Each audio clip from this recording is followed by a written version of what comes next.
Azt írom, hogy 5-6 éve ez a horgászpiac, ez nagyon komolyan elkezdett fejlődni abba az irányba, hogy az emberek egyre többet fordítanak erre a hobbira, és úgy, mint olcsóból, egyéb kiegészítőkből is, úgy gondolom, hogy piacképes termék a bárk Magyarországon. A bárk gumicsónaknak a mi palettánkon, a bárk.hu oldalán olyan 30 féle gumicsónak található. Ez a sima elvezőstől, a lamellás padlóval ellátottól, a motorizálható elektromos motor, a benzinmotorral lehet őket használni.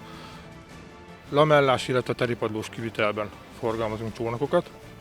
Pergető horgászat egyre népszerűbb, úgy látszik, úgy hallatszik, már lassan épülőben van egy pergető csapatunk is, de eddig a legismertebb, leggyakoribb horgászat, a használata az a bojlis horgászatnál, a etetés, behúzás.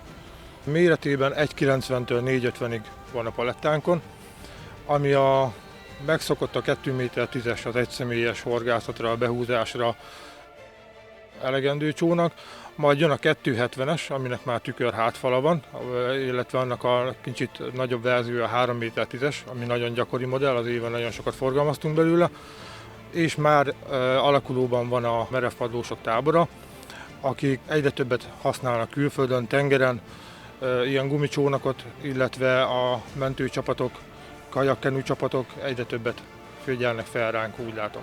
2 olyan modellünk van, amit szeretnék ajánlani, illetve mondhatnám azt, hogy 3, a BT270 és a 310, amiről már beszéltem. Ez a behúzós, etetős horgászatnál kisebb pénztárcájú ügyfeleink legkedveltebb típusa. Ettől egy picit ugorva, ugyebár összegben is és felszereltségben is nagyobb a merevpadlós, a 2,90, illetve a BT310.